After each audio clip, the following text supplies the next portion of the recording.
ដើមតាឡុងរបស់ខ្ញុំម្ដាយរបស់ជីងជីងទើបតែចាក់ចេញ3ឆ្នាំហេតុអីអ្នកក៏ចង់ចាក់ចេញពីខ្ញុំដែរលោកពូវើនកាលពីឆ្នាំមុនខ្ញុំជាអ្នកក្បត់ជីងជីងថ្ងៃនេះខ្ញុំមកជាពិសេសដើម្បីសុំទោសលោក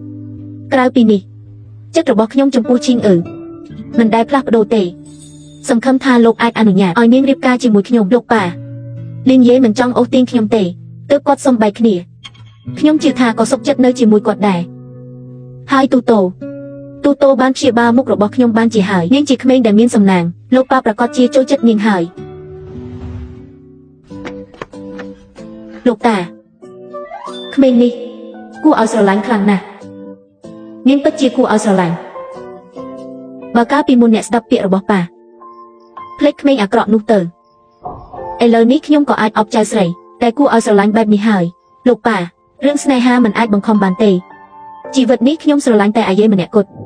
អ្នកធំហើយមានគំនិតផ្ទាល់ខ្លួនបើពាក្យរបស់ខ្ញុំអ្នកមិនស្ដាប់ទេអញ្ចឹងទុកឲ្យម្ដាយរបស់អ្នកតែស្លាប់ទៅហើយសម្រេចចិត្តទៅចុះលោកប៉ាម្ដាយខ្ញុំស្លាប់អស់3ឆ្នាំហើយគាត់នឹងសម្រេចចិត្តយ៉ាងម៉េចដើមតាឡុងនេះគឺខ្ញុំនិងម្ដាយរបស់អ្នកបានដាំនៅទីនេះនៅពេលរៀបការពេលគាត់នៅរស់ដើមតាឡុងនេះរៀបការរាល់ឆ្នាំឥឡូវគាត់លែងនៅហើយដើមតាឡុងនេះក៏ក្លាយជាអនុស្សាវរីយ៍តែមួយគត់របស់ខ្ញុំបើអ្នកអាចធ្វើឲ្យដើមតាឡុងរៀបការឡើងវិញបានខ្ញុំនឹងចាត់ទុកថាម្ដាយរបស់ឯងដែលនៅស្ថានសួគ៌យកព្រមនឹងអាពាហ៍ពិពាហ៍នេះហើយលោកប៉ាកុំធ្វើលេងអ្វីទៀតអីមិនមែនលោកប៉ាសង្ឃឹមថាជីវិតខ្ញុំនេះអាចមានទីពឹងទេមែនទេអញ្ចឹងហេតុអីមនុស្សម្នាក់នោះមិនអាចជាអាយឯងជាកូនស្រីសំណប់របស់គ្រួសារវើនដ៏ថ្លៃថ្នូរមិនត្រូវការយករបស់ចាស់មកវិញទេលោកពូវើនលោកពូនិយាយត្រូវហើយខ្ញុំកាលពីឆ្នាំមុនធ្វើឲ្យឈីងឈីចាប់ខ្លាំងណាស់ពិតជាគួរតែរងទុកបន្តិចទើបអាចសងបានដោយសារពូវើនបានដាក់លក្ខខណ្ឌហើយខ្ញុំប្រកាសជានឹងបំពេញដើមតាឡុងនេះពេលឆ្នាំហើយមិនរៀបការសូម្បីតែអ្នកថែសួនក៏គ្មានវិធីដោះស្រាយដែរអ្នកមានវិធីអ្វីអាចសម្រេចបានមែនទេមានវិធី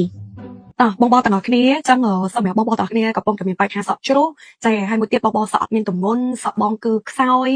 ពីការលេងពណ៌សក់ច្រើនឬក៏មូលសក់ច្រើនប្រចាំជាប់ដូចសក់ខ្ញុំអីចឹងណាហើយមួយទៀតបងទាំងអស់គ្នាកំពុងតែមានបញ្ហាស្បែកក្បាលដូចជាលំងអង្គែ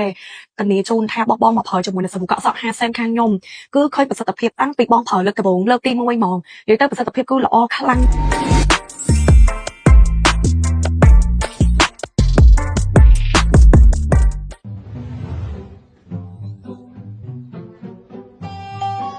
កាប់វាពីត្រង់នេះ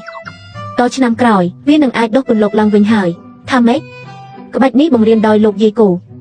គ្រូស្លាប់ទាំងពីរកាប់ចេញហើយដុសថ្មីវិញទម្រាំតែបើចង់រៀបការនឹងមានផ្លែត្រូវចំណាយពេលច្រើនឆ្នាំទៀតទូឆ្លាតជាងគេទោះបីជាយឺតក៏ដោយតែជាវិធីល្អមិនថា1ឆ្នាំ2ឆ្នាំឬ5ឆ្នាំទេដើម្បីឈីងខ្ញុំសុខចិត្តរងចាំល្អធ្វើបែបនេះទៅយកពូថៅមកកុំកាប់ខ្ញុំនៅអាចសង្គ្រោះបានពូរបស់ខ្ញុំឈឺណាស់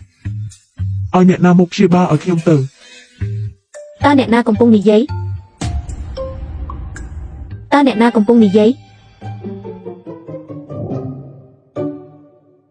សំឡេងនេះក៏មិនដូចសំឡេងលោកតាទេក្មេងស្រីតូចអ្នកឮសំឡេងខ្ញុំទេតាមតាឡុងមែនទេពិតជាក្មេងនាំសំណាងតែមានវិញ្ញាណល្អមែនប្រញាប់ជួយប្រាប់តាចាស់នេះផងពួកខ្ញុំឈឺណាស់ចិត្តស្លាប់ហើយបើមិនជួយខ្ញុំទេខ្ញុំពិតជាស្លាប់មែនហើយដើមតាឡុងឈឺពោះព្រោះមានដង្កូវជូរ